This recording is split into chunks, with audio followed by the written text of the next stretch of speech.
If you want to stop the auto-renewal of your Disney Plus subscription, follow these simple steps to ensure you won't be charged for the next billing cycle.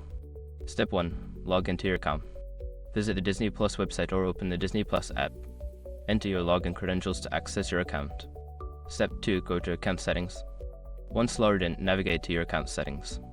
This is usually found by clicking on your profile icon in the top right corner of the screen. Step 3. Manage Subscription. In the Account Settings menu, look for the section labeled Subscription or Billing. Click on it to view your current subscription details. Step 4. Turn off Auto Renewal. Find the option for Auto Renewal. There should be a toggle switch or a button that allows you to turn off Auto Renewal. Click on it to disable the feature. Step 5. Confirm changes. After turning off Auto Renewal, you may be prompted to confirm your changes. Follow any on-screen instructions to ensure your auto renewal is successfully cancelled. By following these steps, you can effectively stop your Disney Plus subscription from auto-renewing.